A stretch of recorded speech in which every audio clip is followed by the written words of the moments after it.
Right then, hello everyone and welcome back to the Assetto Corsa Offline Championship here for round number 15 of the 2020 Formula 1 World Championship. We are here once again at the Bahrain International Circuit, this time for the Sakhir Grand Prix. We are here for qualifying around the circuit in the desert, and it is sure to be an exciting one once again. My name is Miran in the commentary booth today, and joining me alongside you for F1 once again, it is Jamie. Good afternoon. Thank you very much, Miran. Here we are once again. It has been 6 consecutive races that we've had here in Bahrain over the past 2 weeks, and this is bound to be the final one of the lot. And it's the seventh one that the ACOC has actually hosted this one. And what a tale it has been for this track as well, with hosting amazing races over in Porsche Super Cup and F2 and F1. This is sure to be bound to be just as good as the F1 races we saw last week. And here for the Sakhir Grand Prix, it is all to play for in the standings. Yes, Bahrain has been an absolute staple of the ACOC calendar ever since our inaugural year back in 2017. This track is a fan favorite for the drivers and the fans alike. And speaking of the track, as you will witness Franco Gamba in the Renault, the first man out on his flying lap, we will go through the track. So the Bahrain International Circuit, located in the region of Sakhir in Bahrain, not too far away from the capital of Bahrain. The track was opened in March of 2004 and cost a grand total of $150 million to build. Its primary use was obviously for Formula 1, as it was sanctioned by the Bahraini royal family to host F1, and it did so in its opening year of 2004 and has hosted it every single year bar 2011 due to civil unrest in the country. The track, designed by Herman Tilke, is a fan favorite among many due to its many overtaking opportunities and challenging corners, but it has also been praised by the FIA for featuring very good medical facilities, safety standards, and whatnot. But the track, which is the Grand Prix circuit we're running, Formula 1 in real life ran the outer layout around here, but we are using the Grand Prix circuit instead, and it is 5.412 kilometers long and features 15 turns. And even though I have introduced this track, in my personal opinion, this track needs no introduction at all, if I had to say so.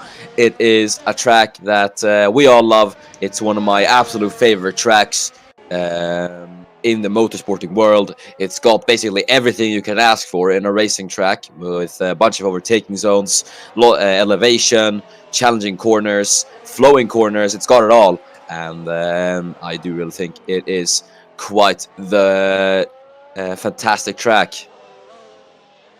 Yeah, I agree with you with that, Miran. The Bahrain International Circuit is one which is the pure staple of an all-rounded track. It's the one where you need to be really good in terms of your skills, not just in cornering, but in terms of acceleration and your pace as well, in order to heavily succeed in this track as well. And it's kind of the one where the driver's skill fluctuates more so than the car. You're less reliant on like aerodynamics and top speed. It's just the ones that can get a good fine line between those two.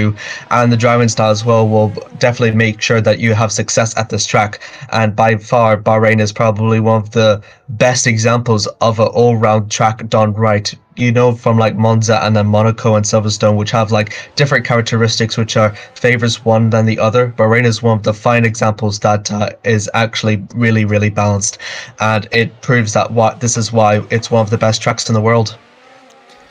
Yes, indeed, it really is a fantastic track then, as everyone comes across the line then to finish their first flying laps. Daniel Wale has put in a very, very impressive lap time. That's a 1:30.6 for the Alfa Romeo to get him 4th overall.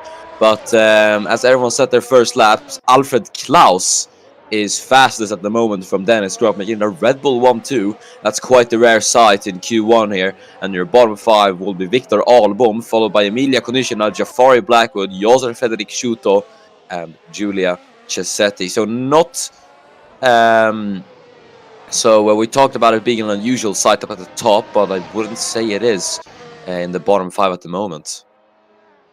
Yeah, I kind of agree with you, to be honest, but I must have mentioned that Alpha Class has been struggling quite a lot recently, and the fact that he's managed to go ahead and be more than 3/10 faster than his teammate could be a sign of a statement that things might actually change for the Red Bull Swede driver. But Zasnitsky and Vale to be there in the top 5 in quite struggling cars that we've never seen them in top 5 in such a while is really impressive in itself. And what's even more impressive is that the championship leader is currently struggling and is 7th. Yeah, Jesper Johansson, the pressure will be on the Super Swede today, especially after what happened here last week during the Bahrain Grand Prix, where Enes Paratsky took a shock win at this track after Johansson made an error down in turn 10, which saw him DNF out of the race. His second retirement this season. And the previous one was obviously at the Spanish Grand Prix, where once again he succumbed to the pressure. But the championship gap is now closer than it has ever been. Enes Paratsky, Johansson's teammate, is now properly in the title fight, 5 points behind his teammate. Dennis Groff is there as well, 14 points behind Jesper Johansson, and those three are the only ones that are mathematically still in the championship fight. And Jamie, I have to say, it is looking very, very exciting to see who's going to come out on top here at Sakhir. Yeah, absolutely. And besides for Sakhir one, we also head into the ground finale at Interlagos, actually. And these two are known to producing absolutely amazing races in ACOC. So it just shows that every point here absolutely does matter here. But the main point that I have, Miran, is that Mercedes has definitely had trouble with this track because Enes Paratsky did slide off here in qualifying 3 last time round, which caused him to DNF, but he managed to be there for the race. But Johansson, meanwhile, he DNF'd during the race. So I wonder if Mercedes, because they're in the same location, I wonder if they managed to fix their problems, or if we could see them still have problems today. Yeah, that'll be the main question. Obviously, then it comes down to the debate whether if it was a fault on the car or if it just simply was a driver error, because turn 10 is a track we've seen, or not a track, a corner we've seen many drivers be caught out on, not only in Formula 1 but in junior series as well. So it is a really it is a difficult corner because it does put quite a load on the car, and especially with the brakes, it's really easy to lock up into the corner. So making a mistake there is not too uncommon, but it is quite punishing, as we did see with Johansson. So yeah, we'll just have to wait and see if Mercedes have got it covered. Yeah, we shall see. It's going to be quite an interesting prospect to see. Also, very good mentions, though, to Kuznicia and Vale. Both of the Alfa Romeos are so far in the top 10, and if they keep it at this rate, this could be the first chance we might actually see the Alfa Romeos get into qualifying 3, both of them actually, and they stand a very good chance of it because they are P5 and P9 respectively. Yeah, they're doing an absolutely fantastic job at the moment. Wale and Konishina, who have struggled to attain points in the Alfa Romeo, especially the latter, Emilia Konishina, might be finally showing some good pace in the later ends of the season. Either way, yeah, we will just have to see what we'll have to wait and see what happens. Obviously, there are a few teams that are holding back on performance at the moment, as Enes Paratsky now goes up into second. All eyes will be on this man today, as for the first time in his career, he is fighting for a championship.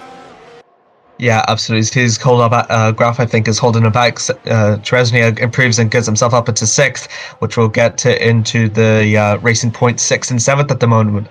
They got quite a lot to play as well. There's still like outside podium chances, but the amount of improvements that we've seen from them recently, they could get a chance for getting their first. Ooh. Oh my God, Josef Frederick Sciuto to 14th. Yeah, that is a very, very good lap from Josef Frederic Sciuto.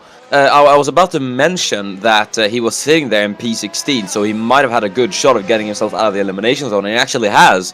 So Shuto with a 130.8, he pushes Luca Farina in the Ferrari down into the elimination zone, and Shuto doing quite a good job. Yeah, this could be, I believe, the second time that we see Williams get themselves into qualifying two, and what an amazing performance that will be for the Slovakian to get himself up into Q2 as well. But for Luca Farina, this is going to be the second time in this circuit that they're going to be eliminated from qualifying one. First with Sakhir, and now with Farina. It's not really looking very good for Ferrari, must say. No, not at all. It's this just isn't really their track, considering especially last season they were race winners around here, as Enes Parachki in Here comes a second. Then battle. we see him make the move on. I believe that is Dennis Graf. Dennis Graf. Yep. Yeah, so the two going wheel to wheel then, but Parachki is going to have to stay behind. Giulia Cesetti managed an improvement there in 19th, but she wasn't able to replicate her teammate as Victor Album goes up into 12th. Very, very good lap from Victor Album, and that surprisingly knocked Franco Gamba into the elimination zone. Yeah, and Kulisic, meanwhile, the other Renault teammate, is up into fourth as well. So that's another good improvement there for Kulisic as well. He's showing his qualifying pace at the moment, but his teammate is currently in the drop zone at the minute. But qualifying is now completed, so it's going to be interesting to see how all this will pan out. Yeah, this is going to be interesting. This is going to be very, very interesting then. Franco Gamba's going to have to get a move on and try and set an improvement. And obviously, if he doesn't, that'll mean that Josef Frederick Schuto will be through into Q2. So we'll have to see what happens. As Thomas Mandich, the first man across the line, he doesn't improve. What about the only man in the 129s at the moment, Alfred Klaus, as he goes across the line? It is going to be no improvement for him. Yeah, Levin Sisnichka is going to cross the line. Is there going to be any more improvements for the Serbian? It will not be. Giulia Cesetti might look to try do the same as her compatriot as she goes across the line with no improvement, so she's going to be eliminated. They are going to head to the pits along with Daniel Valle. It's a very good improvement for him as he's still sixth at the minute. Cheresny is going to head to pits. Franco Gamba can end Williams' dreams of getting themselves in qualifying two, and he does so. He gets himself up into 11th. Yeah, that is going to be Gamba then through into Q2. That's at least a bit of safety for the Italian, but it is another Williams double knockout here in Q1, which is a shame. Shoot, I think, pulled out a very, very good performance today, but ultimately he was just being held back there. As we're now looking at Thomas Mandich, who I believe is the final man across the line. He was the first man across the line, so I think he probably is heading into the pits, I believe. Yeah, could very, very well be. We'll see then as he heads down the back straight. I think we are just waiting for the session to be called off as he now rounds the final corner. And yeah, there we go. And that's Q1 done and dusted. Alfred Klaus leads us here in Q1, and your bottom five will be Josef Frederick Schuto, Luca Farina, Samet Özkan, Giulia Cesetti, and Jafari Blackwood. So obviously the main talking points here will be Schuto's knockout in Q1 and Luca Farina as well in 17th.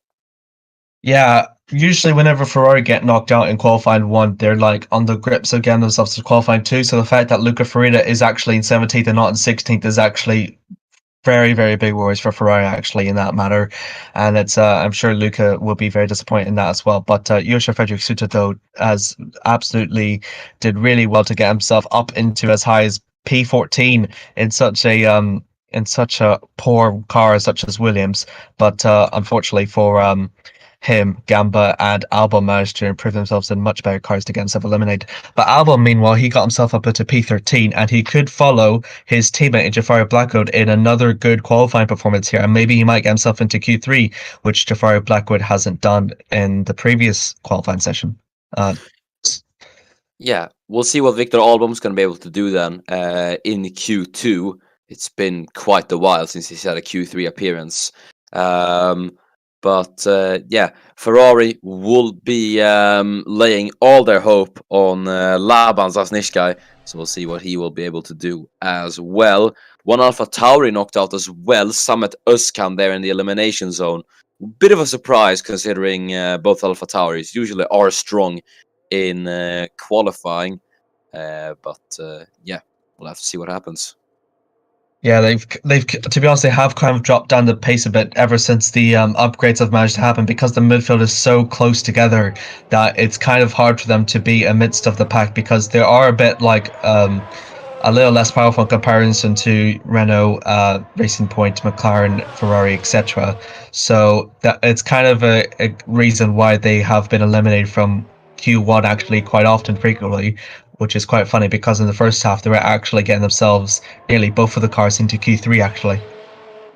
Yeah, it is. It is quite interesting, but obviously it is a matter of upgrades throughout the season to determine car performances. I mean, we saw Renault, especially in the beginning of the season at Silverstone, who were, I mean, they were consistently up there fighting for points, but I mean, both their drivers just seem to get massively unlucky, and well, now they're midfield at best, I would say.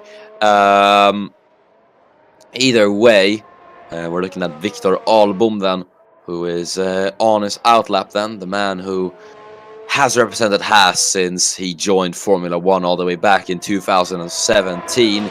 He is truly loyal to the American outfit, and yeah, he has been a staple driver for them, as we're going to go on board with the Dane for a flying lap of the Bahrain International Circuit then.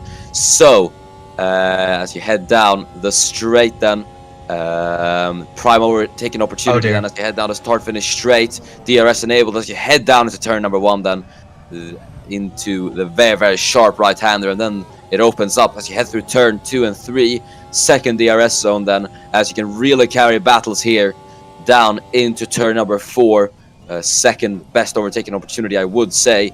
And then if you are brave enough, you can head through turns 6 and 7 side by side, but it is quite risky, as we have seen in the race last week, using all the curb on exit then as you head down to turn number 8, the right hander then through this little straight, get up the gears as you head down into the fearsome turn number 10, arguably the most important and well, infamous corner on the track, especially here in ACOC after what happened last week, as we now head into the more flowing corners through the left-hander of turn 11 and then through turn 12, flat out through there as you head into turn number 13. Now back on the brakes as we head into sector 3, down the back straight, and a very long back straight. And if you do get a good run on the car ahead, you might be able to try a cheeky move into the final 2 corners, turns 14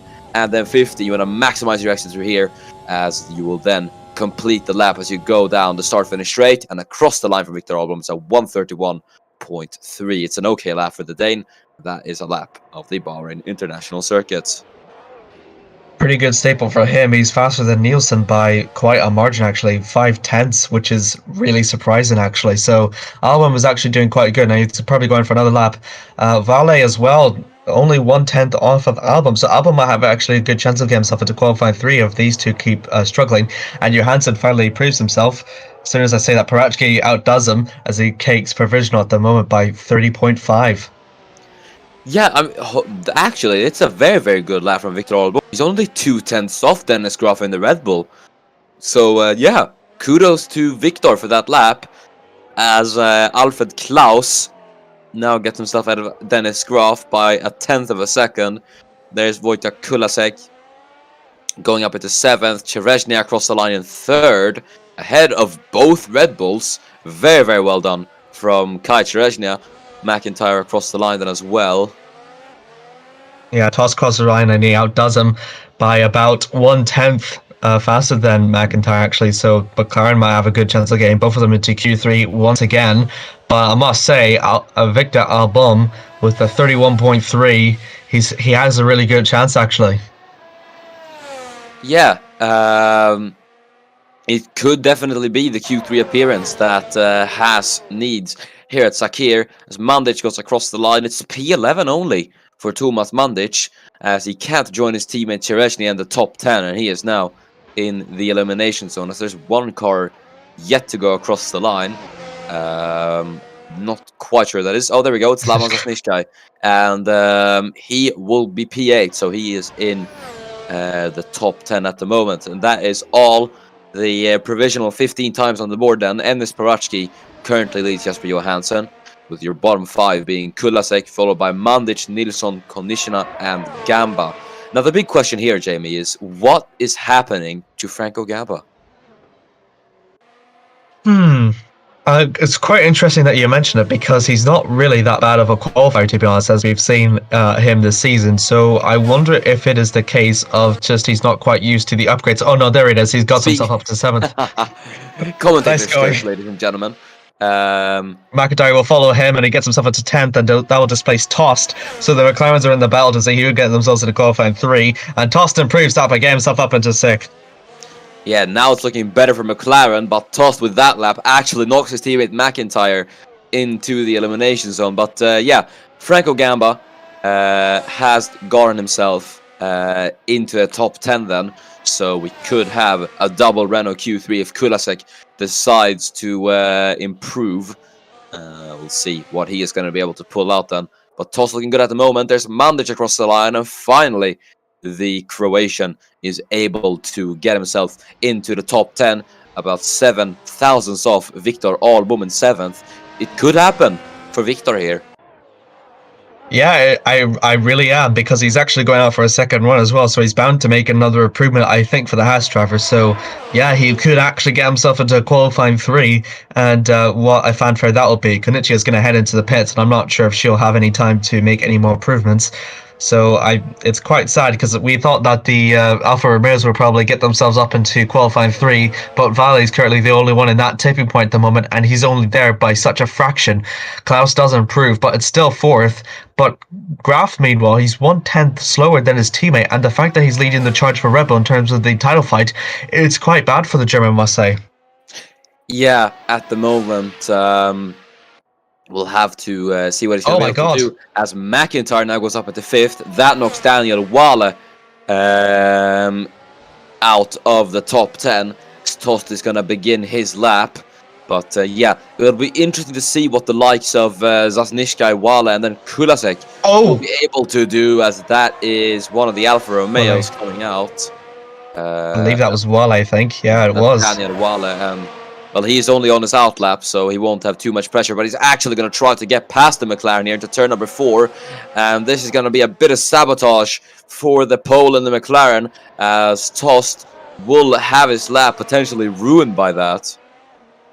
Yeah, absolutely. Well, it won't make him any more improvements to catch up to his teammates, so he'll be a bit frustrated from that. But I think he'll probably have enough time to do another lap if needs be. But considering that these cars are mostly go for just a run or two, I don't think maybe Tost will have enough fuel in him to get to do another lap. So maybe that's his qualified run ruined. But meanwhile, for Vale, he's probably trying to get himself into Q3 by any means necessary, if it means sabotaging another driver's lap, I must say. Yeah, and at the moment through turn 2, it doesn't look like Tost is able to improve as he heads through turn number 13. It'll be interesting to see what is, or if he even will be able to get another lap. No, he's heading to the pits. Yeah, he's heading into the pit lane. So Tost is aborting the lap.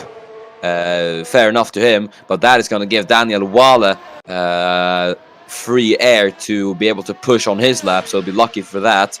Wojtek Kulasek's going to come across the line as well. He will start his lap. So will Victor Ahlbom. He's going to finish it up, actually. Is he going to be able to improve? No. He stays behind, or stays in his position. Yeah, 3/10 slower, and as well behind him he's got Konichi as well. So it's going to be quite interesting to see if he'll be able to hold that in as much as he can. He is not quite safe, I must say, with Kulasek and Sasnichkai all capable of doing it. Oh, meanwhile Sasnichkai is having a bit of trouble. I think that's Mandic as well, as they're going to head down through turn 15, and they collide.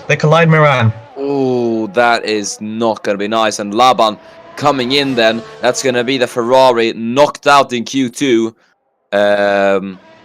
So Ferrari are confirmed out then. There's Jesper Johansson coming into the pit lane. No improvement. I guess he thinks there's no more improvements then in Q2, as we're now looking at Franco Gamba. 10 cars we're awaiting. Everyone bar Zasnishkai can still have a chance to go through into Q3. All of them in the elimination zone, and we're going to have to wait and see what is going to happen, as Gamba is the first man across the line. Yeah, he's got a bit of breathing room as well if he wants to get both Renaults into Q3, and he's done so, and it drops Mandic into the drop zone. Mandic might actually get eliminated here. We'll see if Emmy Nielsen may be to improve for the Estonian, and he does so. He gets himself up into 8th, and that will drop Mandic, and he's eliminated. Yeah, that is surprisingly Thomas Mandic knocked out. What can Wojtek Kulasek do? Kulasek does it. Both Renaults into Q3, unless Victor Albom can improve here. It's no improvement for Victor Albom. Condition is up at the 13th. The Q3 has stream is unfortunately over. Either way, a fantastic effort from Victor Albom here at Bahrain, or Sakhir should I say. But yeah, that is going to be both Renaults into Q3 most likely. Laban Zasnishka starting all the way down in 15th. It really just isn't Ferrari's day today, as Chereznia is going to be the final man across the line, I do believe. Let's see if he's going to be able to improve. No, he doesn't. And that should be qualifying over with. We're just going to wait for the confirmation, as I don't think any of these guys will be able to get another lap in. I believe this is the first time in, I'm not sure how many races it is, but I think it's the first time in a while that we've not seen a Ferrari-powered car get themselves into Q3, actually. So that is quite a shock, I must say. And Albom, the Haas driver, is the fastest one that set the lap in a Ferrari power unit. Imagine telling that to us 2 seasons ago. Well, you weren't ready for it, but maybe for me. Either way, Q2 is done and dusted. Enes Paratsky leads Jesper Johansson, so we've gone from a Red Bull 1 to Mercedes 1-2. You're knocked out will be Victor Albom, followed by Thomas Mandic, Emilia Konechina, Daniel Wale, and Laban Zasnishkai. So we were talking about Victor Albom, but I would like to mention Racing Point. It's very, very interesting to see, especially here in the later half of the season, that Kai Chereznia has been leading the charge for Racing Point.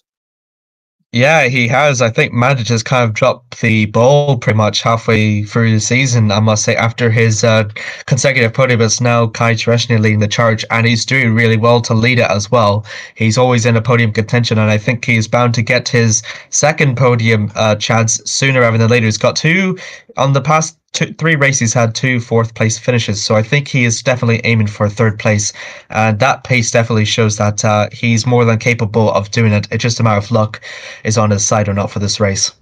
And Racing Point are strong here. I wouldn't maybe say it's Mandic dropping off, but it's more the fact that Chereznia is gaining pace, especially considering where he was in the first 5 races. The turnover for Chereznia is just absolutely incredible, and if Mandic, remember, he scored a podium here last race. If Racing Point are able to finish 3-4 here, you'll have to wait and see what they'll be capable of here at Sakhir, especially with Chereznia's pace in Q3.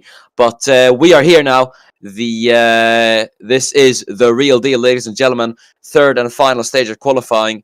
The fight for pole will begin, and Enes Paratsky eager to get out on track and turn in those laps. He needs that pole position here today.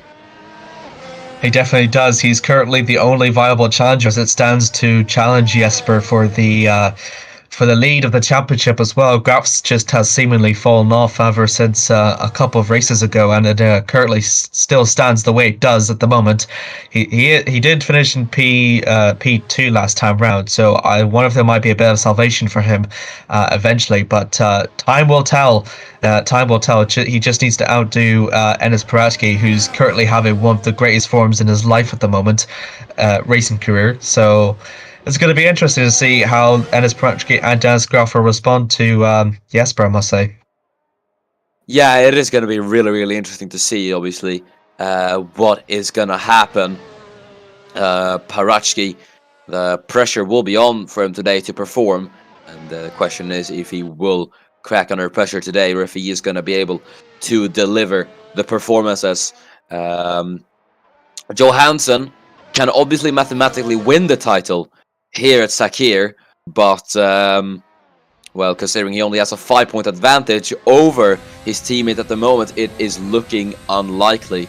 But yeah, we'll have to wait and see what happens, because Johansson is looking utterly strong in qualifying. I mean, he has had a 5-race consecutive pole streak now, and I have to say, if there's anyone who's going to break that record, it is this man. Yep, and on the good of days, Dennis Graf also is one of the best of the qualifiers, I must say, for Red Bull as well. There was a reason why he was leading the championship charge at one point, nearly 3/4 of the season, because of his amazing qualifying and race pace as well. It seemed a bit gone ever since his home country's Grand Prix, but there is a chance that he might come back over in the final rounds, and the talent is definitely there for Dennis Graf as well, especially given in light of the prospects for him next season as well. Yeah, it'll be really interesting to see what Graf is going to be able to pull out in these last 2 races.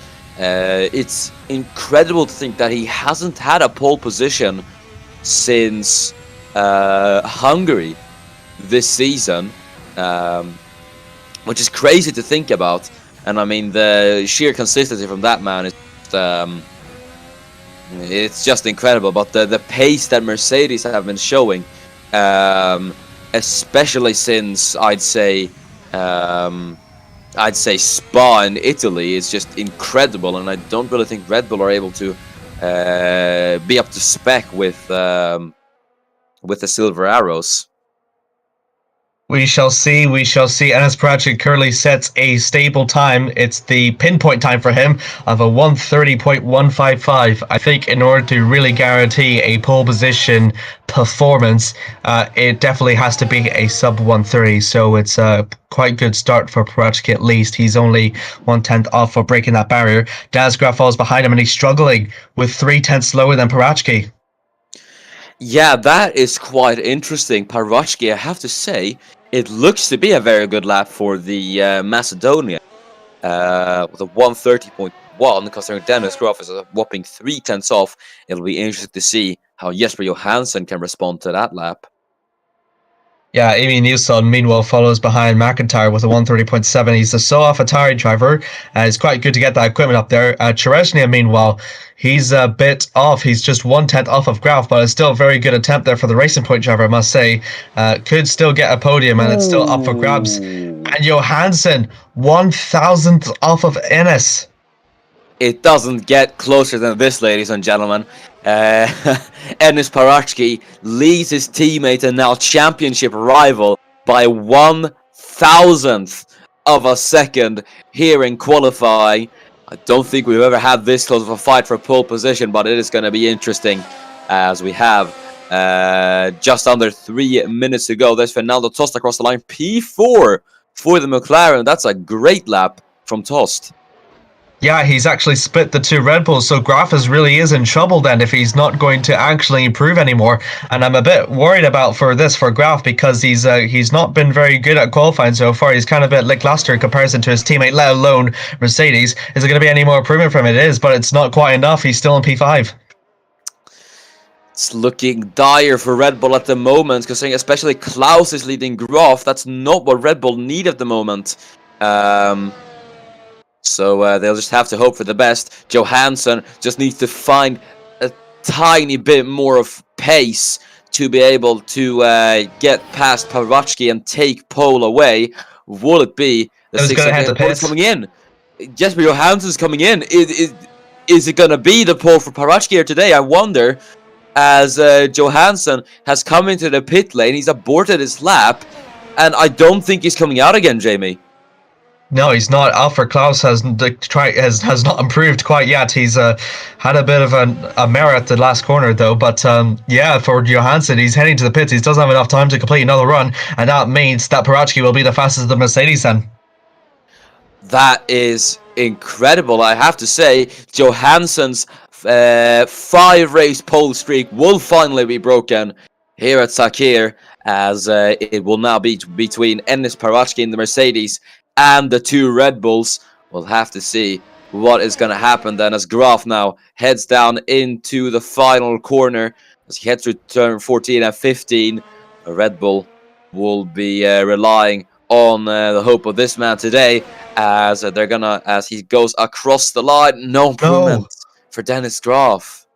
he's 1/10 slower than his fastest time. At this rate, Tost will be more likely to challenge for pole position, let alone Dennis Graf. My word, that is absolutely appalling for the championship contender, I must say. And Alfred Klaus is 1/10 slower than Parachki, so it looks as it's set. And as Parachki will be a pole there, ladies and gentlemen. Not over until it's over. We'll have to see what is going to happen. Klaus, if he doesn't abort this lap, could have time for one more as he heads Yeah, down. no, No, he's hanging he's in. coming in. Alfred Klaus aborting his lap as well. He'll be third. And unless Dennis Graf will pull out an absolute miracle here, I do think you might be right, Jamie. I think it might be Enes Parashki on pole position here. I have to say, Enes's late season form has been nothing short of incredible. Yeah, it definitely has, but it's not all over yet. We'll see if Toss might be able to get pole position as well. You might laugh at the prospect of it, but he's actually doable. He's only like 1/10 or so off of Parachki, so he could bring up a surprise here. But Enes Parachki's going to go right across the line. He's only 500 slower than his time, but it looks to be done for him at least. He's going to go ahead and probably take, assumably, pole position at the moment. Yeah, as Dennis Groff then, the only hope to challenge Enes Parashki here in qualifying as he's going to round the final corner. Will it be Groff or will it be Parashki as he goes across the line? And Dennis No. Groff can't do it. It will not be the pole for Red Bull. Mercedes will take the 1-2 here at Sakhir as we're just going to wait for the final couple of cars across the line. Nilsson comes into the pit lane. Cherezhnia in 6th then. Can he lift that racing point a bit higher then as he's going to go across the line? What will it be for Kai Cherezhnia? It is not the improvement for Kai Cherezhnia. He will start in 6th at best. And it might be 7th if this man will decide to improve and maybe get himself up a few positions.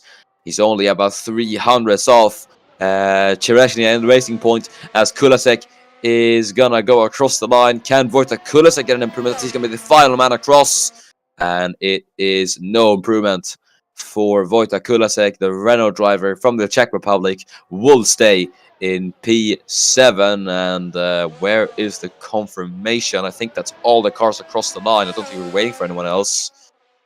There's Parachki into the pits, and there we go. Yep. On pole here at Sakhir, it's Enes Parachki who finally breaks Jesper Johansson's pole streak, and the Macedonian will be on pole here for the Sakhir Grand Prix. 1/1000th of a second. That was a split between Jesper Johansson and Enes Parachki's finally pole position after such a while, and Jesper Johansson's streak comes at an end with Dennis Graf meanwhile at a very lonely 5th as well. He's got a lot of work to do if he wants to have any sign of challenging for the title. I have to say, this is looking like a really, really close fight at the moment between especially Johansson and Parachki. It doesn't really get closer than this in qualifying, does it? As Parachki will now have the one position advantage over his teammate. So it is going to be really, really interesting to see what is going to happen. Yeah, absolutely. As if Enes Parachki manages to finish ahead of Johansson, the way it stands, he'll lead by just 2 points ahead of Johansson as well. But I think that'll mathematically put Graf maybe out of contention then if he finishes the way he does at the moment. So he needs a bit of miracle to get himself a race win. A race win is definitely what he needs, and for Jesper and Enes to have a bit of a mirror. But the surprising thing is neither one of the Mercedes seems to have any troubles or mistakes in the qualifying session. So it looks to be a bit of relief for Mercedes as they fix their problems / driver errors. So it might be a trouble-free 1-2 for Mercedes as well. Indeed, we'll have to see what is going to happen. There's going to be a lot of pressure. Both Mercedes drivers, arguably two of the most maturest drivers on the field, both with incredible pace throughout the season, and yeah, it's just going to be fantastic to see what's going to happen. Parachki the pressure will really, really be on the Macedonian today. Yep, absolutely as well. But special mention as well to Tost as well for getting himself into P4 and a McLaren for the first time in quite a while. The McLaren has actually managed to break into the top five, and it's going to be very good to see if the pole can take it from here.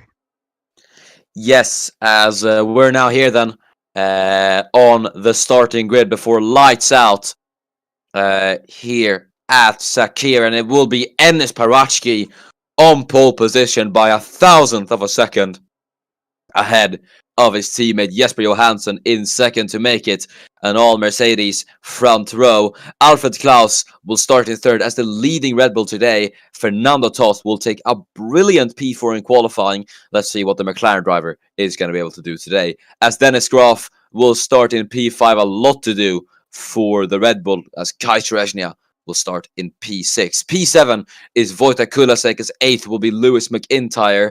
Franco Gamba takes 9th with Emil Nilsson rounding up the top 10. Another Haas driver here for the circuit starts at 11th for Victor Album. He's in 11th, and fall behind him it's Mandic. A surprise for him. He finishes in 12th. Emily Kondichia will start in P13. Followed by her is Daniel Valle in P14. Quite strong for them. We'll see. Labitz is Nitsch guy. Quite disappointing for him as he starts in 15th. And follow behind him Joseph Frederick Suto. Good shot for him, but he can only manage 16th. Luca Farina is probably his lowest qualifying position. He starts in 17th, and following behind him it's the AlphaTauri of Samit Oskan. Sweet starts at 18th, and following behind him is 19th of Julius Assetti of 19th, and Jafar Blackwood is the last car to start. He starts at P20. A very, very interesting grid then, but 33 laps will await us here at Sakhir. The duel in the desert between the two silver arrows is going to get on 6 lights.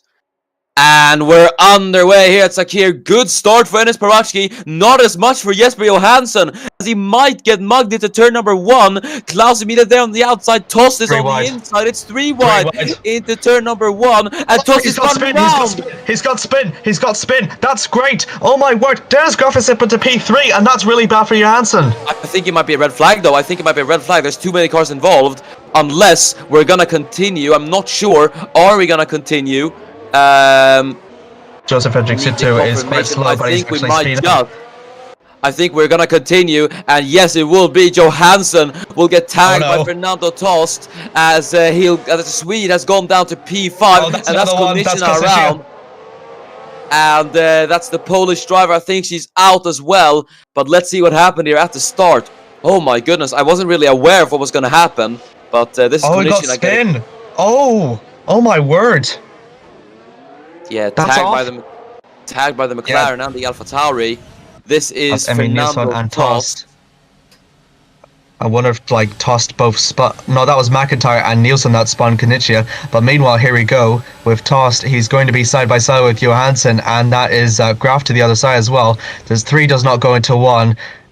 He kind of struggled a bit, to be honest. Yeah, I have to say that is going to be on Fernando Tost for that. I mean, as you said, it might be 3 into 1 doesn't go, but realistically, Johansson was ahead, and he had the right into the corner.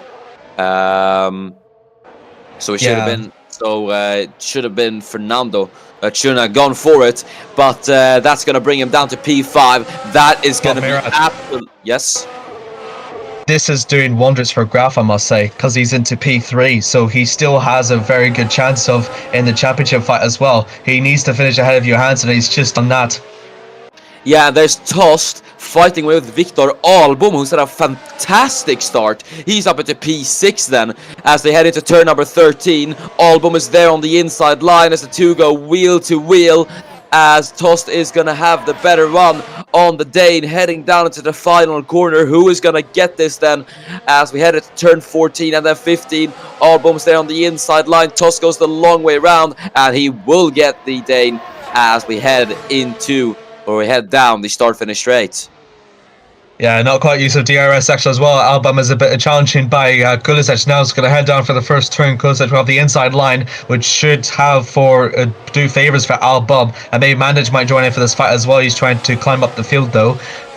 Currently, to no avail, the Mea Kulisec still remains a P8. Yeah, Kulisec will remain where he is. Victor Album there in 7th, running for the first time in points since Tuscany.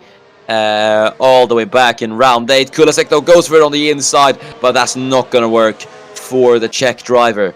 Either way, now that Johansson is down to 5th, Jamie, there's going to be a lot for him to do today. Yeah, absolutely. Oshkan is challenging Farina, says Nitschka. Meanwhile, both Ferraris are 14th and 15th at the moment, and it's not doing quite good. Valley's the sole Alfa Romeo, which is a little bit disappointing considering Kanichia of the place that she was at the moment. But, well, it is what it'll be at the moment. So it's going to be interesting to see how this fight will span out. Parachki, meanwhile, has got a very comfortable lead in the front by 1.5 seconds, and he really needs to keep that momentum up if he wants to have any chance of it. But Johansson is definitely climbing up the field, I must say. Yeah, he's trying to push to catch Kai Cherezhnia, but I have to say that gap to Parachki looks insurmountable at the moment.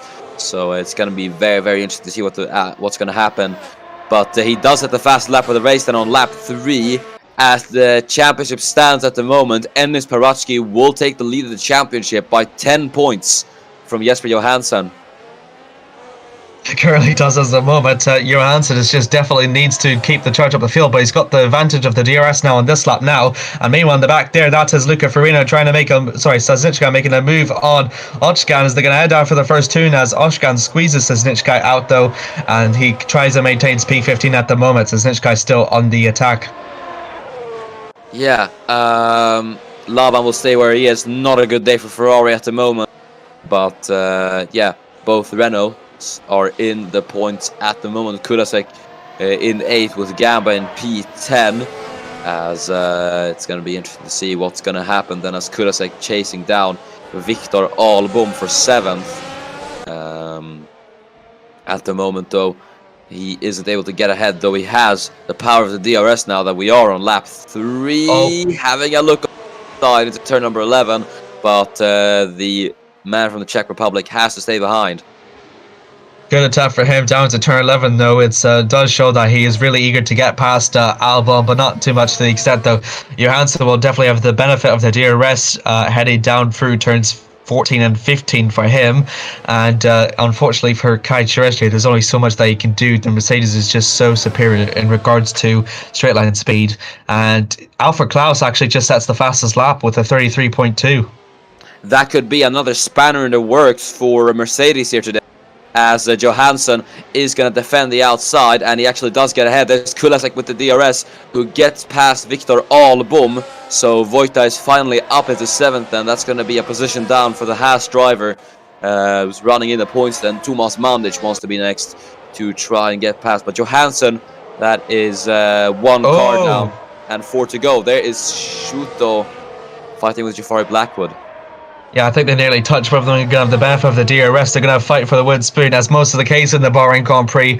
It's going to be fights all around, and especially for the wooden spoon here between these two. It's going to be just as fierce as the ones in front, and they're going to be going side by side, not either of them giving an inch, with Blackwood just coming ahead of Suto at the moment to take P18 at the moment.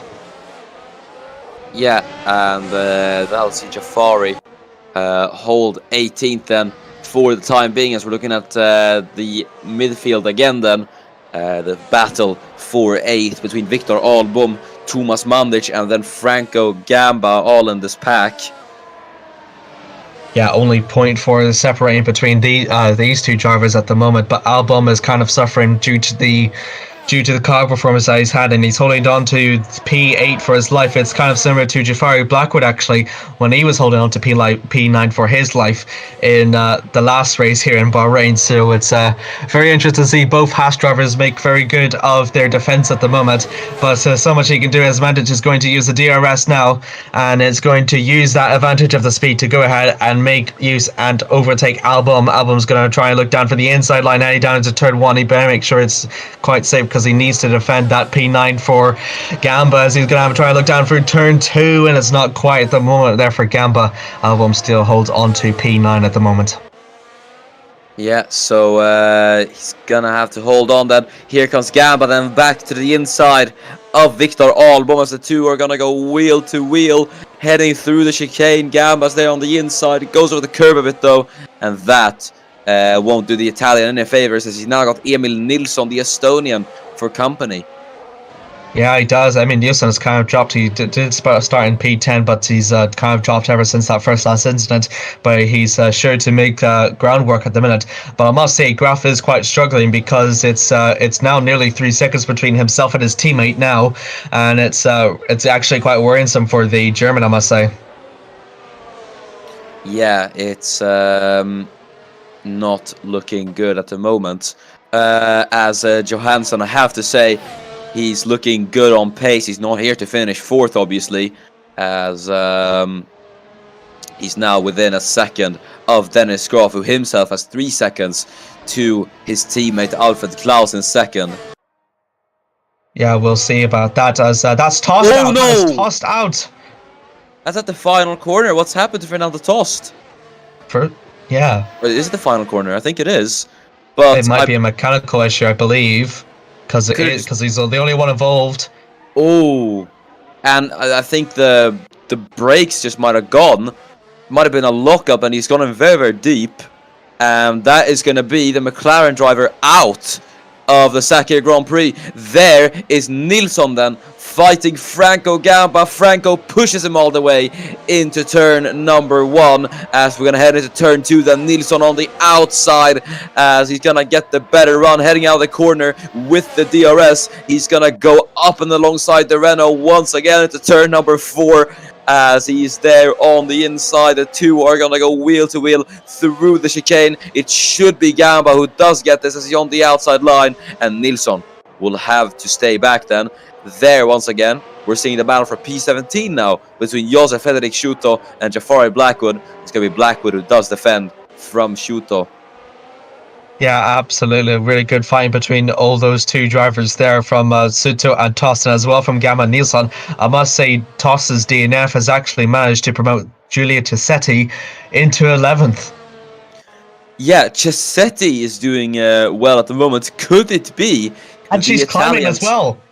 Yeah, it could be the Italians' first points this season, which would be quite iconic considering she scored her first ever Formula 1 points at this track, but Johansson is now on the back properly of Dennis Graf. He's going to have the DRS. Will he be able to get past his championship rival heading into turn 1? He's going to go to the inside of Dennis Graf. How well is the German going to be able to defend into turn number 1?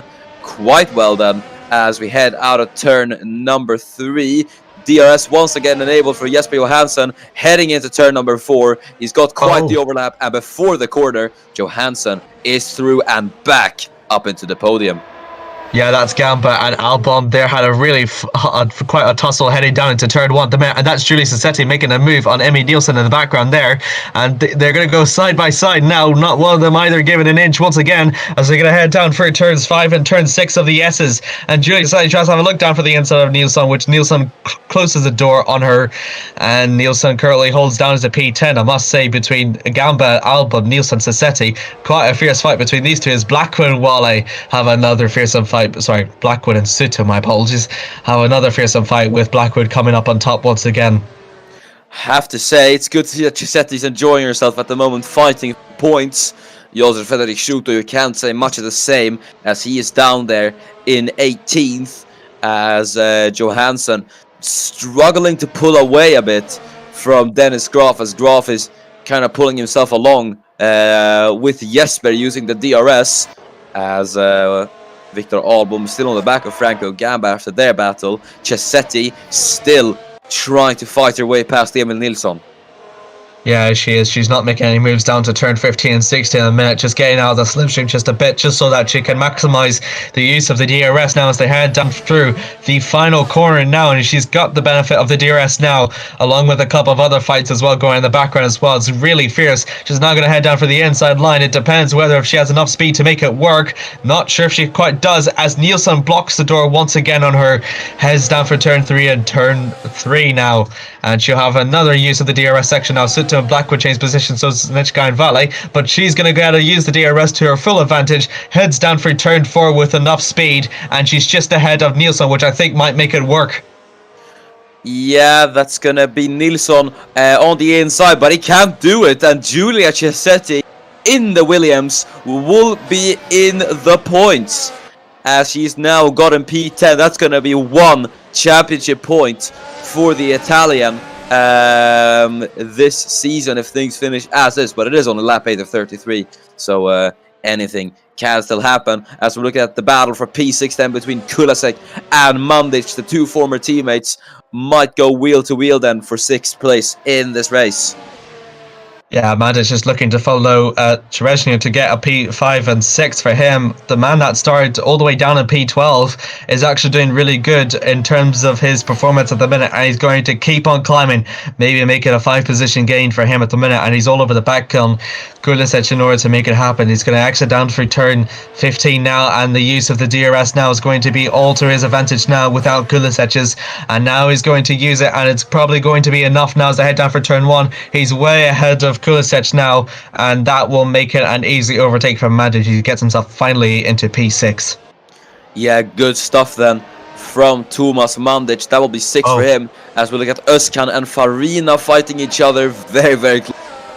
Head into turn number 1, and it is going to be Farina who does get him, unless Özkan's going to be able to retaliate with the DRS. Yes, here he comes.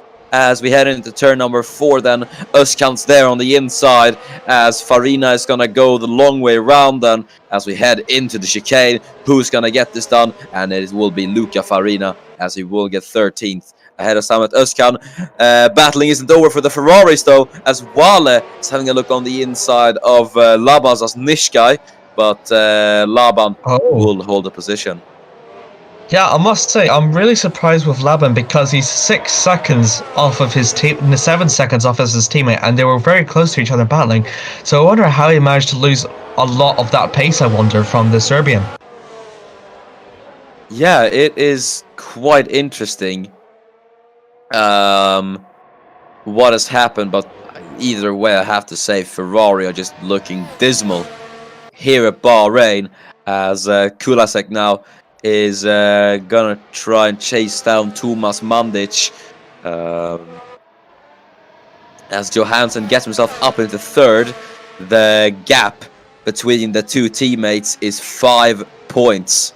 So it's a 5-point advantage to Johansson before this, and now after it could be a 5-point advantage to Farachki. Yes, here goes Kulasek with a dive to the inside of Mandic, but it doesn't work for Vojta, but he's going to get another opportunity then into turn number 4, as he will have the DRS into turn 4. Will he make the move stick then, as the 2 go wheel to wheel into the chicane? Kulisek's there on the inside. That shouldn't be able to work for Vojta, and it doesn't. He's going to stay in 7th, but there behind is Franco Gamba, who's going to try to get involved. He's having a look on the inside, but it doesn't work for Gamba, as there is Wale fighting Zasnishkai once again. Daniels on the inside, doesn't work, and that's Samet Özkan. What's happened to Samet Özkan?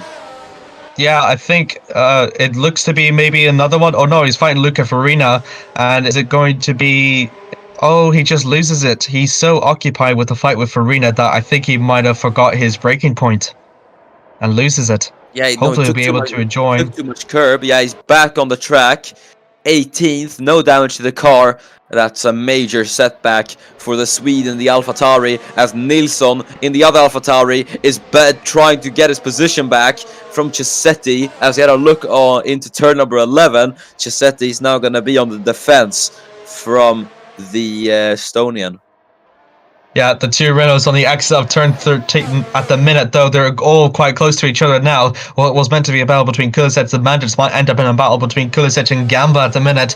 And not sure how well the team will probably take on that as they exit down through the final corners now.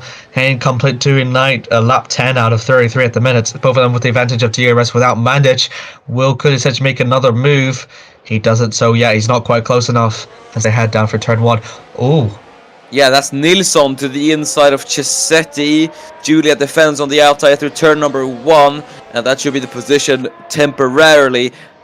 If not, Emil is able to get past. That's Wale, who disposed of Laban Zasnishkai. Nilsson has a look on the turn number 4. But it doesn't work for Nilsson, as that's Kulasek, who I think was fighting Gamba. Yeah, the 2 Renaults are dueling with each other. Yeah, Mandic was Kulisic was defending from Gamba. Yeah, Joshua Frederick Sito, meanwhile, trying to do another Williams proud as well as he's attacking Saznichkai. Saznichkai's still in a bit of trouble, who's lost his position to Vale. It might actually lose his position to Suto. I think Saznichkai must have damage then if he's dropping so fast, because I've never really seen it like it, to be honest. Yeah, it's not Laban Zasnishkai's day, it has to be said, as Cherezhnia is chasing down Dennis Graf now, so Graf isn't really on the pace either, as Kai Cherezhnia might make a move for P5 in this race, as we're now looking at Wojtek Kulasek chasing down Tomas Mandic. We'll see what he is going to be able to do then, as I have to say, it's been a very, very close battle for P6 so far.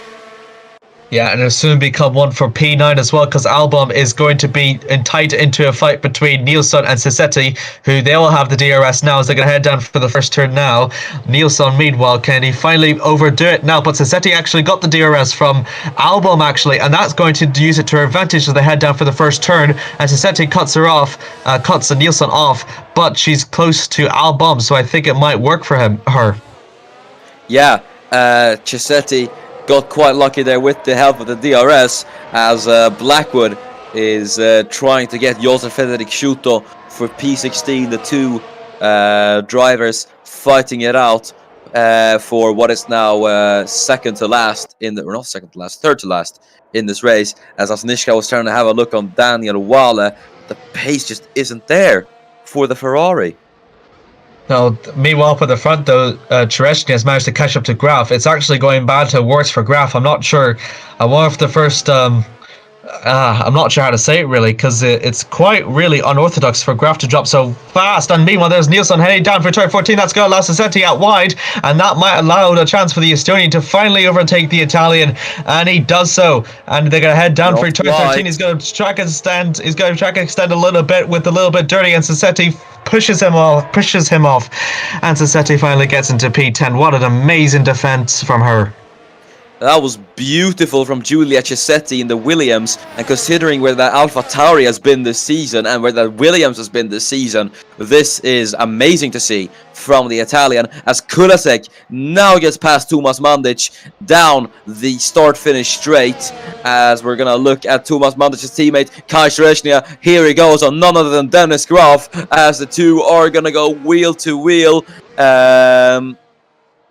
Heading into the chicane, Cherezhnia can't find the opportunity to try and strike, and he goes over the curb, which is going to upset the car a bit, and he's going to lose time to the Red Bull. Yep, very good attempt though for Kai Cherezhnia. Graf is definitely in trouble now. 5 seconds between him and Johansson. It's consistently climbing, and meanwhile it's Vale just pushing Sasnichka just a little bit off, heading down to turn 4. And in between turn 5 they're going to be a little bit wheel to wheel though, with Vale just coming a bit ahead. So 8 seconds there, and Josef Fredrik Suter has a look down for the outside of Sasnichka, and he actually tries to do it. Down to turn 8 they go, and it might be wheel to wheel heading down to turn 10. Yeah, we'll have to see what's going to happen then. Schuto, though, no, he isn't able to do it. He's going to have to stay behind into turn number 10. Laban just barely got ahead of the Williams, and he will hold 15th then for the time being. Yeah, he's going to use the DRS though. He's going to head down through turn 11, and it's not quite working out for him. Oh no, it does, because Sasnichka just goes a little bit wide now, and they're going to be a bit wheel to wheel heading down for turn 12, and it's going to be in the exit of turn 13 if it's going to do any wonders for him. But no, because Jafar Blackwood goes ahead and challenges him, and they're going to be wheel to wheel heading down the back straight. I have to say that top drivers haven't really battled much, but the midfield is looking properly alive today, as Blackwood is there on the inside of Schuto. Schuto, though, is able to defend from the Jamaican once more, as he's now going to try to attack the Ferrari of Laban Sasnichkai. Yeah, Sasnichka is a sitting duck. He doesn't have any DRS now, and now it's going to do a bit of favours for Josef Fredrik Suter. He's got enough of the speed to make it work even before the entry of turn 1, and it's absolutely amazing there for the Slovakian as he manages to overtake the Serbian in style, and Blackwood, I'm sure, will follow suit momentarily. Yeah, we'll see what Blackwood's going to be able to do then. He has the DRS through into turn number 4, but he'll have to stay behind for the time being. He's still going to try into the chicane, but is that going to work for Jafari? No, it doesn't. He's going to have to stay behind in 17th as the curb upsets the car. Mandic then is hungry for revenge as he is chasing down his former teammate Wojtek Kulasek for 6th. Yeah, as well. And meanwhile, Albon's finally managed to get caught up by Sassetti and Nielsen, so that's going to be another three-way battle here, this time for P9. So we got one for P6 and one for P9. How amazing is that? Oh, so nice. Yeah, it's going to be very, very interesting to see as Jesper Johansson has a fast lap of the race, and he is on the back of Alfred Klaus. I'm amazed he's actually managed to climb up and managed to overtake the Red Bulls, and Chereznia is still on the back of Graf and still tries to make it happen at the minute.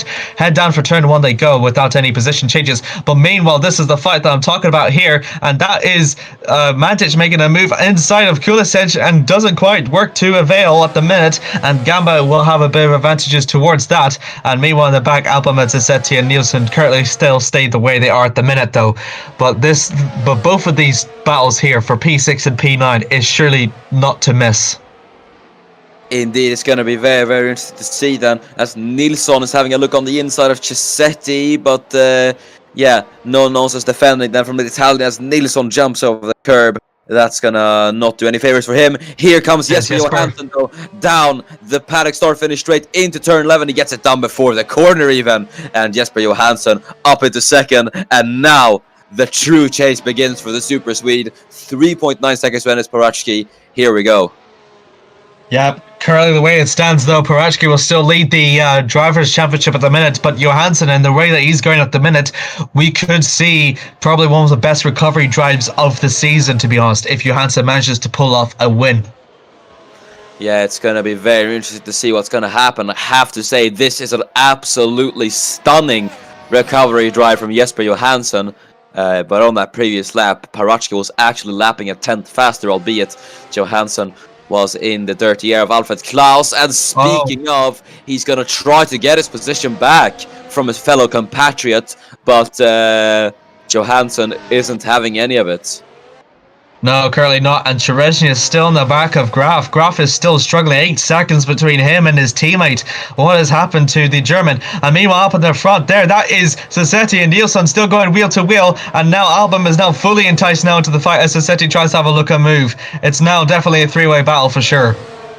Indeed, as Nilsson's going to have a look on the inside once again. Nilsson just trying to find a way past on Chisetti in all of these laps, as we're looking at Samet Özkan, who's actually been able to catch up to other cars after his spin, is going to go to the inside of Jafari Blackwood, as the two are going to go wheel to wheel, then down into turn number 4. Who is going to get this then? And I think it should be Jafari Blackwood, as we head down to turn number 6, and Özkan on the inside isn't able to see with it, as there's Klaus on the outside trying to get the position back, but Jesper Johansson does defend. Yeah, Klaus ran wide there. There's Chereznia onto Dennis Graf, but the exact same thing happens as it happened with Klaus and Johansson. No, not quite. Oh, no, Guys, there on the outside as he heading into the final corner into turn 14 and 15. Is it going to work? Is it going? He's actually going to make it work, and he probably pulls it off now. A bit of the track extending though, but he's managed to get ahead of Graf. Wow!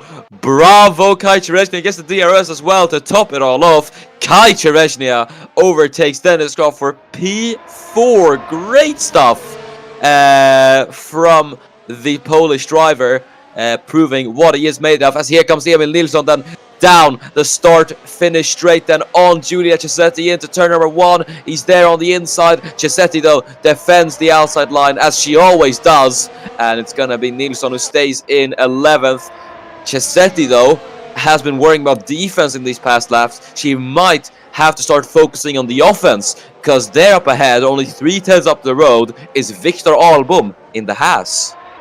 Yeah, it is true, but the good thing for Sassetti though is that she's actually using the slipstream as her advantage from Albon in order to make the defenses from Nielsen work. As there's Özkan trying to make a move inside Jafari Blackwood, head down for turn 4 though, very close between these two as they head down for the second sector now, down to the S's of turn 5 and 6 now they go. Jafari Blackwood once again coming up on top and splitting Özkan's front at the minute. Jafari Blackwood still holds into P17 at the moment. Yeah, so now she's making a move. Yeah, here comes Chisetti on the inside of Victor Arbom. I don't think it's going to work, but Victor runs wide. That might allow Chisetti to try and get a bit closer. Oh No, there's Emil Nilsson on the inside line of Giulia Chisetti. As the two go wheel to wheel, then down into turn number 13. Can Nilsson finally get it done? I think he just might. Yes, Emil Nilsson will get it then. But Chisetti is trying to make it 3-5, not quite, into the final corner. Oh my goodness, I really can't hold my breath here. But Chisetti falls out of the points. There's that stuff going inside Teresnia. Head down to turn 1. Teresnia just blocks off Graf at the minute, though. Graf is still trying to look to get P4 at the moment, but to no avail. Teresnia still holds it to P4 at the minute. Oh my god, we cannot hold our breaths while this is an amazing battle here as Nilsson still takes P9 from Albon. Albon has dropped down to P10 as Assetto is going to look to take the advantage of that. This is going to be absolutely incredible. Lewis McIntyre in 12th is now losing battle as Albon might go down another position here. Chisetti's going to go to the inside line. Emil Nilsson is the big gainer out of this. 2 cars he's overtaken to get up from P11 to P9. And Chisetti goes over the curb. And that is going to drop her out of the points then. What a battle! Oshkan and Blackwood are meanwhile trading places though for P17 at the moment in the background as well, with I think that's Oshkan just about coming up on top. No, that's Safari. Blackwood trying to look down for the S's though. They're still going to go side by side and Blackwood manages to make an amazing overtake on him, and they're going to go side by side heading down to turn 8 though, with Oshkan having a bit of the speed, and hopefully it might actually make it work there for the Swede, but Blackwood is still not giving an inch though as they're going to go side by side now heading down into turn 10. I think this is the first time we've seen it in this way, and Oshkan knows this and goes a little bit wide to avoid contact with the Jamaican as they head down through the DRS straight now, and Blackwood with the DRS will have the advantage as they head down through turn 11.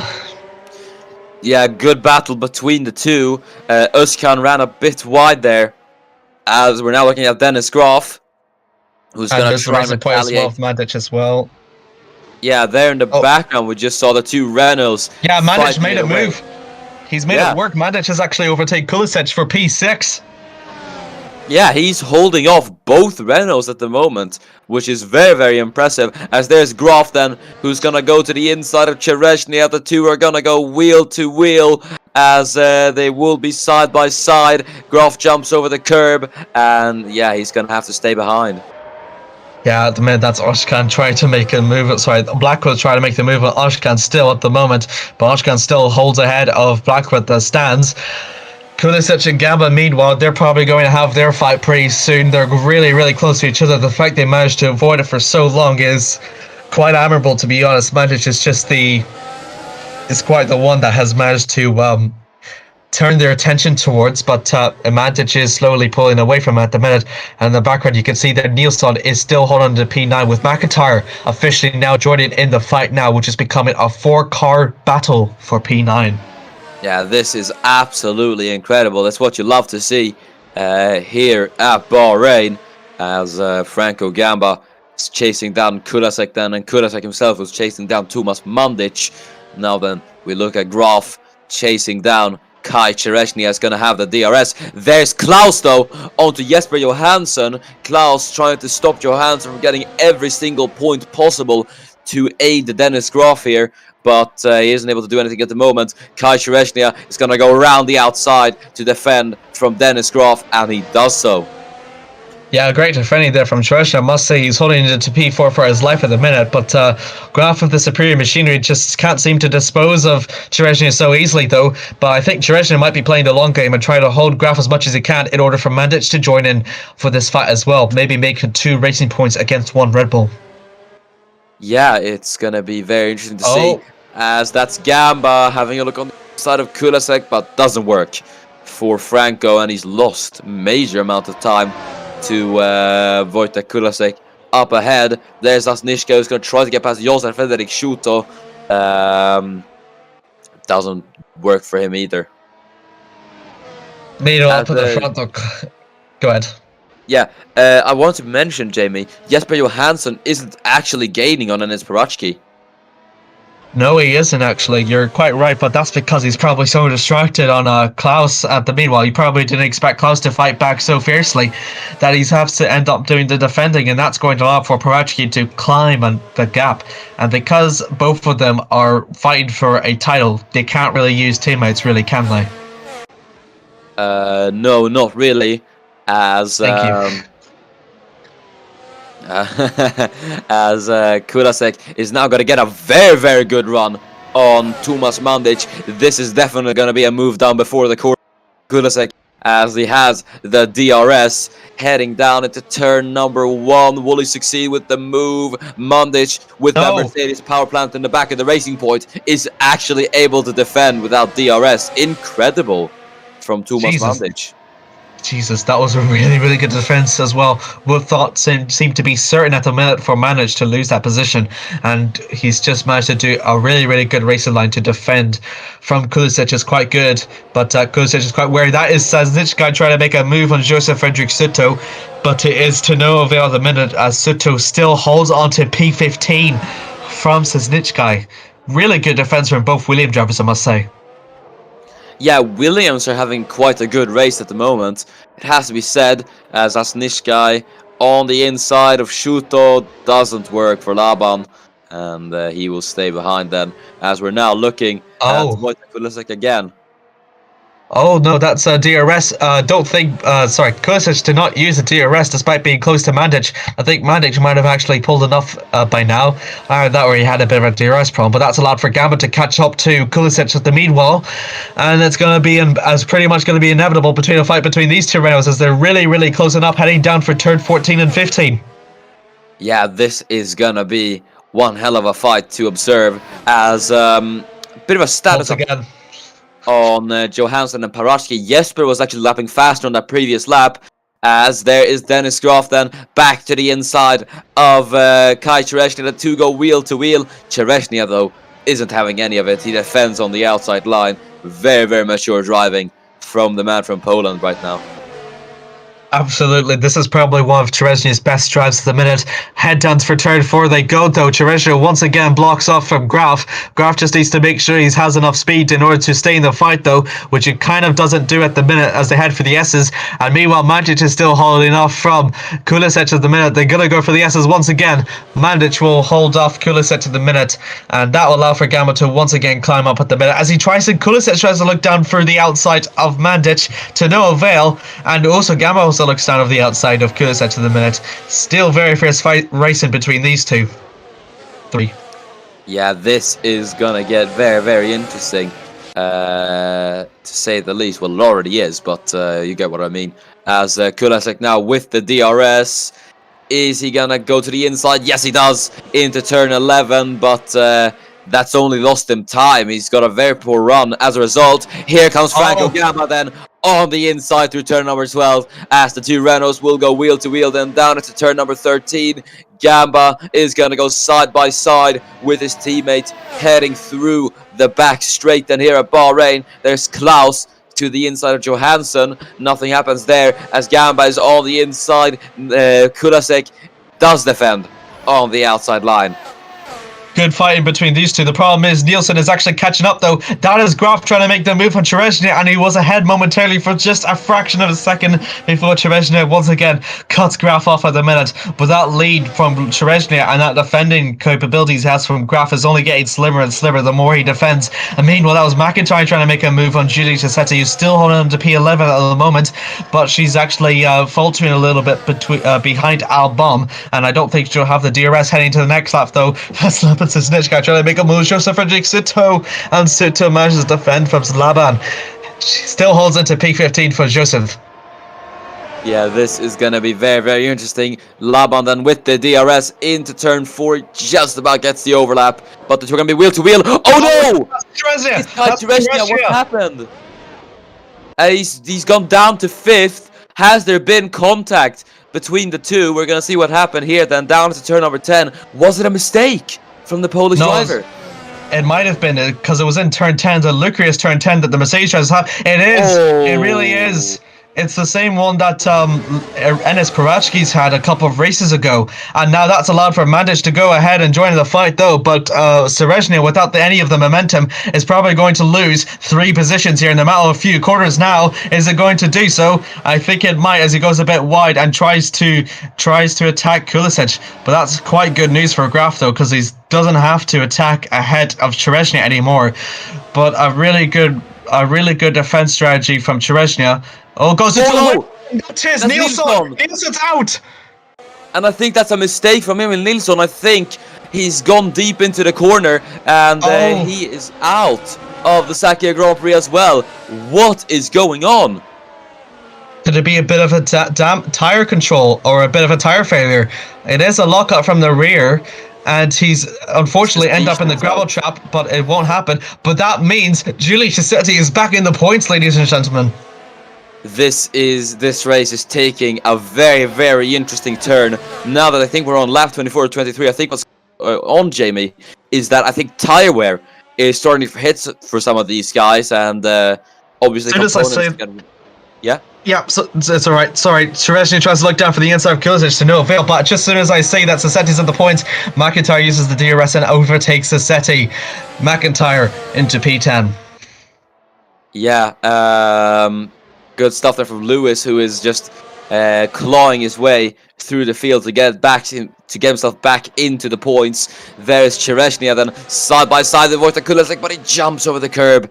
And that's going to compromise him massively as his former teammate Franco Gamba goes to the inside line of Chereznia. This just went from a very, very good race to disaster for the pole.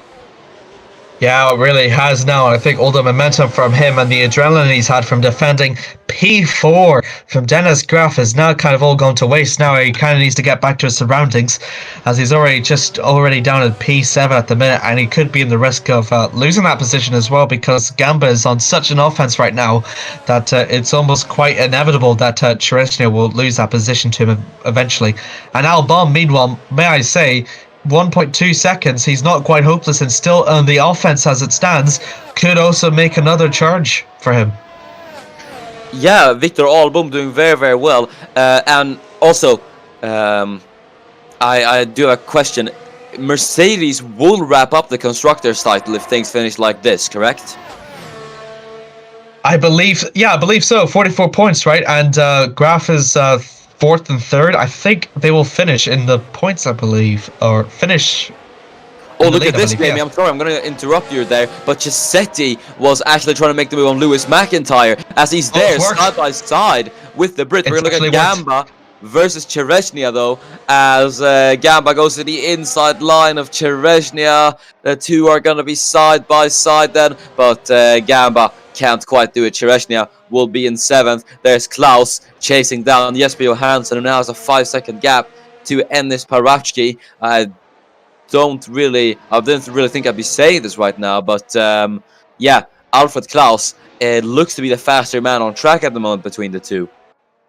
It really does at the moment, and yes, just to answer your question earlier on, a confirmation that Mercedes will be the Constructors' Championships as the way they stand now for P1 and P2 for them, to get the maximum amount of points that both of them can absolutely achieve, which they've done so on numerous occasions this season. It's it's pretty much inevitable to see it happen, but Klaus can be the only one to defer that now, as he's got the DRS now behind Johansson. Heads down to turn 1 they go. They two have been fighting for quite some time. It's the Swede versus the Swede. Down turn 1 they go, with Johansson just about ahead of Alfred Klaus at the minute. Still 1 and P2 from these lads at the moment. Yeah, it's looking very, very close. Klaus having a look once again into turn number 4, but nothing coming out of that just yet then, as Gamba is chasing down Chereznia. I have to say, though, Cisetti retaliating on Lewis McIntyre was really expecting, considering the pace of that McLaren at the moment. And she's currently still on gains at the minute, because now she's just in the DRS section of Albon now. And now it's going to be another advantage for her now, as Gamba's going to look down for the inside of Kai Chereznia. Now down to turn 4 they go, with Chereznia blocking the door at the moment. He's still holding to P7 at the minute from him. But meanwhile, back in the front now, Klaus is still with the DRS on Johansson. Hasn't quite made any moves on him just yet, so head down for turn 11 at the minute, but he's still making small gains on Johansson, and it could all come into play in the final stages of this race, Miran. Yes, indeed. We'll have to see what is going to happen, but Klaus is going to try to disrupt Jesper Johansson here, and even if it does seem like a bit of an unlikely partnership here. Enes Parachki will actually be hoping for Alfred Klaus to overtake Jesper Johansson here. It'll be less points to Mercedes, but that also means less points to Jesper Johansson, which will grant him a bigger lead in the championship heading into the final round at Interlagos. Yeah, it's a lot to play for Parashka at the minute. He's done everything that he can now, and he's absolutely doing a phenomenal drive at the moment in P1, and a very controllable one at that, away from any danger though. Alfred Klaus is going to go down the inside of Johansson, heading down to turn 4 now. Johansson has a defense very good, and now going to head to the S's, Miran. Yeah, Klaus is going to try to go up alongside Johansson. Doesn't work through the chicane though. Oh, it's Cisetti overtakes Albon. Oh, it's happening. Yeah, look at that. Giulia Cisetti is up into 9th. It's going to be 2 whole points for Williams here at the Sakhir Grand Prix. Cisetti's up into 9th. Whoa, and that is Oshkan trying to make a move on Sazdichka is still consistently falling after being overtaken by Suto. It's got Oshkan to worry about a bit, but Jafari Blackwood, I must say, is quite faltering down a bit. It's now 3 seconds between Oshkan and Blackwood, and meanwhile our attention draws up to the front once again as Klaus is still using the DRS on Johansson. Gulisic is trying to make a charge on Mandic, and Gamba is still trying to make the charge on Chereshnia. It's both Renaults are making charges on the racing points in Miran. Yeah, it is looking incredibly spicy in the midfield at the moment, as even though Renault are fighting Racing Point in the constructors, they're fighting McLaren they're fighting McLaren at the moment for P4 in the championship, and considering both of them are outside of the points, it could very well be Renault getting up to P4 in the championship after this round. Yeah, it certainly is. I think Racing Point has pretty much shielded its status as the P3 constructors at the moment, and what a way to do it though. Giulia Cisetti can hold on to P9 for so much, as there is Albon with the DRS, and McIntyre as well also has developed the DRS, and that is Klaus and Johansson going wheel to wheel for the S's at the minute, and that is Johansson still holding off from Klaus at the minute. Yeah, Klaus will have to stay back. Albon though will get Cisetti getting out of turn number 3. Cisetti's going to try to retaliate. No DRS for Cisetti. Why is that? I don't know. DRS activation zone, Miran. Oh, right. She was ahead. Albon had the DRS activation zone come first before Cisetti. Sorry, behind Cisetti. So whenever that happened. So, oh yeah, DRS zones 1 and 2 are connected. So yes. Cisetti is still holding into P10 at the moment though. But the good thing for her is that she'll have the DRS heading down to the next lap though. And Albon is still kind of struggling though. But I must say for Albon and Cisetti, they're putting up quite an amazing fight, I must say. Yeah, I mean, it's been incredible to see those two battle. I mean, these points mean so much to them compared to some of the other guys like McIntyre and, Nilsson as well. Obviously, considering this is, especially for Cisetti, this is her first points this season. So, yeah, it is good to see. As Kulasek still on the back of Tomas Mandic for 5th in this race. And it's really close, actually. Yeah, it's actually really close, and he might actually do it prematurely before the first turn as well. He's so close behind Mandic that he's probably going to do it well before the first turn. And yes, he has done it now. Mandic tries to retaliate, but there's only so much that he can do without the use of DRS aids, and that will allow for Kulisic to once again take 5th at the moment. But the question is, how good can he defend that position from Mandic, I wonder? Gamba has also got the use of the DRS meanwhile, but it's not quite close enough to Resnia. Yeah, here comes Giulia Cisetti then down the inside into turn number 4, as Albon will once again be under defense, but it should be quite easy for him then as they head through the chicane. Cisetti jumps over the curb, gets a bit of a slide. That could allow Lewis McIntyre to try a move. No, the McLaren driver will stay behind. Still over the back of them as well. I think with all these people preoccupied to their battles, same thing we've seen with like Nilsson and Tost. I wonder like if we might see any more retirements due to this, as there is Mandic trying to have a move inside Kulisic, and it doesn't quite work out for him, heading down into turn 11, and he's going to pay the price for that at the minute, as Kulisic once again pulls away a bit from Mandic's attempt. and that might also allow for Chereznia also to get a little bit of breather room for himself as well, as he's slowly coming into the DRS section of Bandage, and that's Klaus making a move inside Johansson, but still to no avail for the Swede. Yeah, I have to say it is a shame that Klaus hasn't been able to get past, but still, I think he's been very, very good on the pace today, and yeah, it's good to see that he's at least challenging Johansson for second, as there's Mandic, then who's gonna go to the inside line of Wojtek Kulasek. That's Gamba and Chereznia, though they're still in the midst of their fight now as we turn to attention now. Mandic has the DRS now, and look at this now. Positions are going to change all the way throughout, and that is Gamba making the move on Chereznia as well, and I think he might actually do it as he's got the benefit of the line heading down through the S's.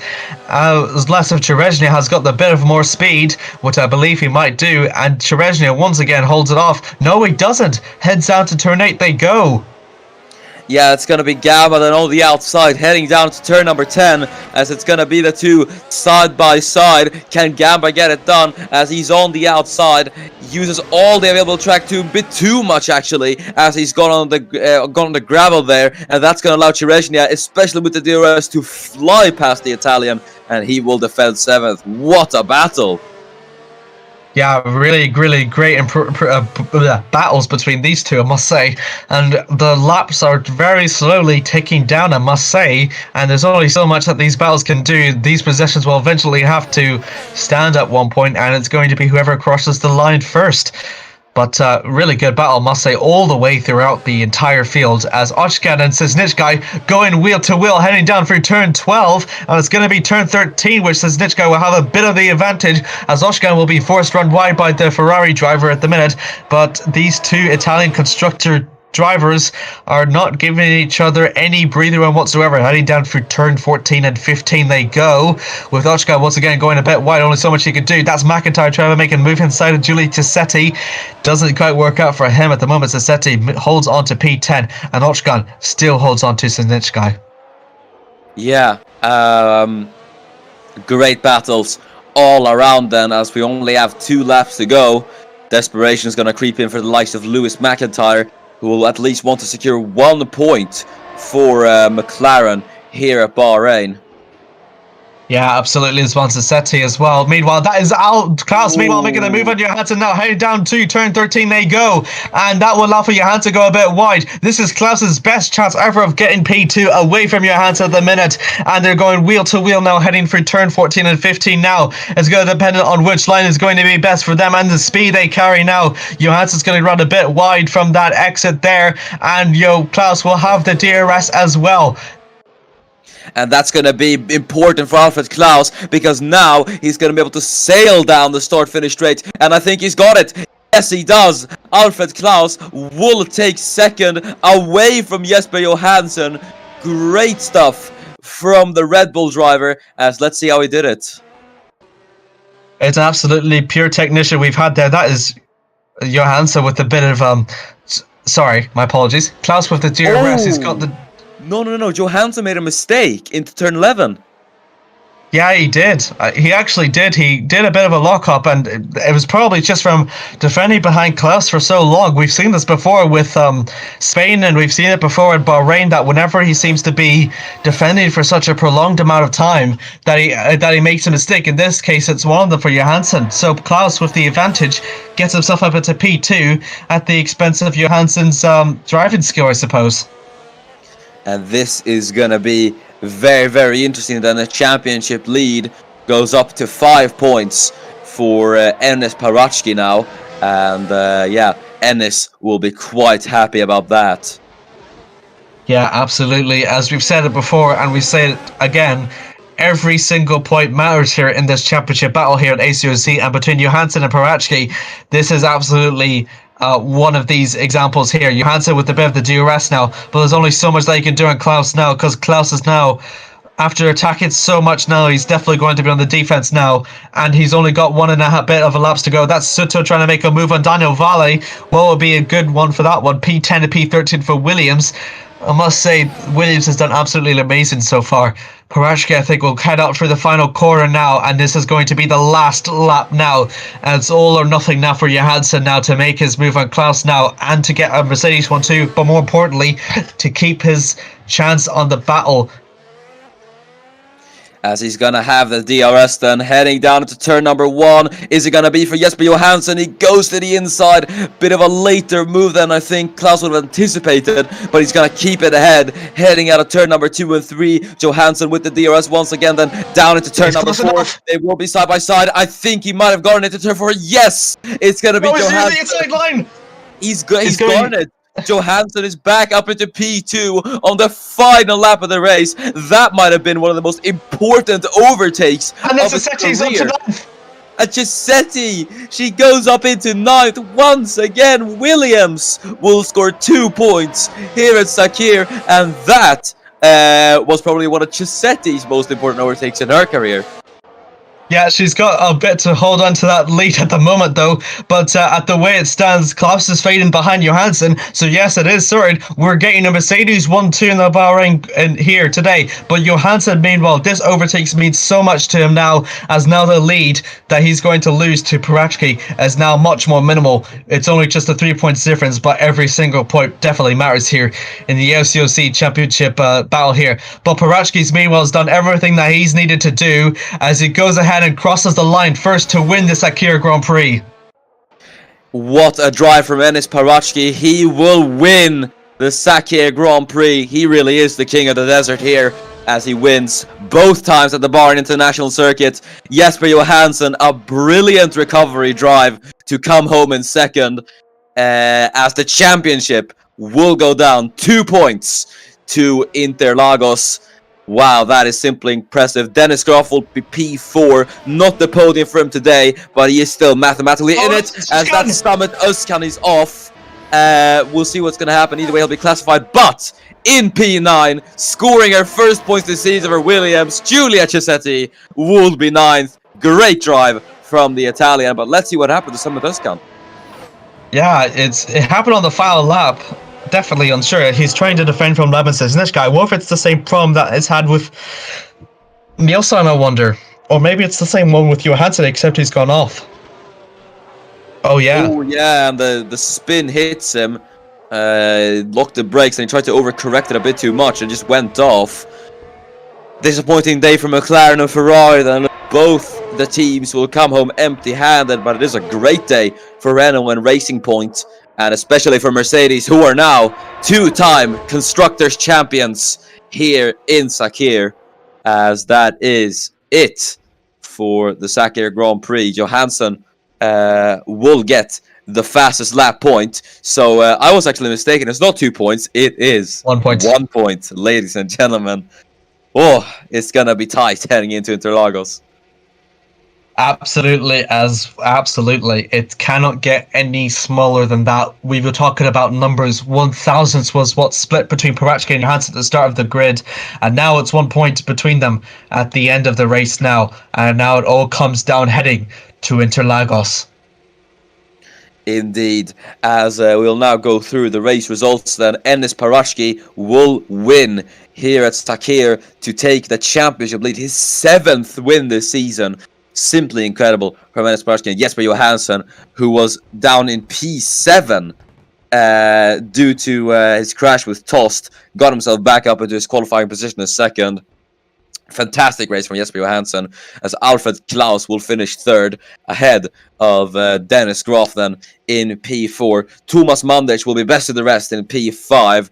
Very, very well done for Mandic, and Wojtek Kulasek is a close 6th. Kai Shereshnia will be having a bittersweet feeling then as he finishes 7th, as Franco Gamba is 8th, and Giulia Chisetti will be elated with that 9th, as Victor Albon will be quite happy about that as well, finishing P10 for Haas.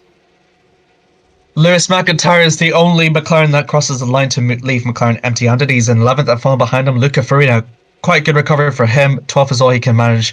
Danny Valley fell behind him in P13. Joseph Frederick Suto, another good performance from another Williams driver as he finishes in 14th. And falling behind him is Labin Sesnichkai.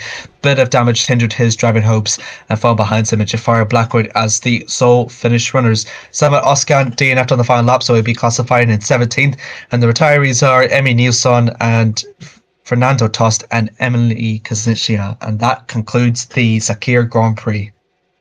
And I have to say, what a Sakhir Grand Prix it has been as well, Jamie. We have had ups and downs, we've had drama, we've had action, overtakes, everything you can ask for.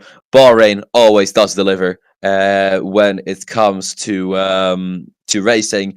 And now we are gonna have one hell of a title decider for the next round of the Brazilian Grand Prix. Yeah, it's quite good as well with still mathematically three drivers still have a mathematical chance of winning the championship though.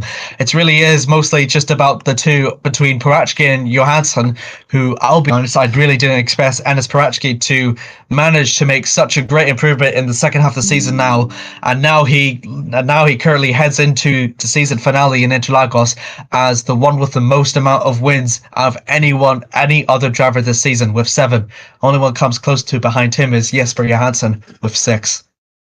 Yeah, this is gonna be another incredible title decider then, heading into Interlagos. But yeah, I think it is time to round it off with Formula 1. Thank you so much for watching.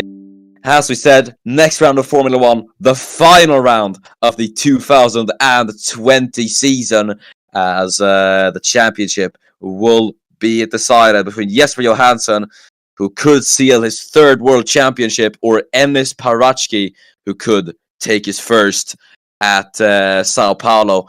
But yeah, it's been a very, very exciting weekend here at Bahrain. The ACOC action isn't over though this weekend. See you tomorrow for the round 9 of the Super Formula Championship at Watkins Glen, where we will have the championship fight between Joseph Kang, Jethan Shaw, and Rahul Patel over these final Super Formula rounds.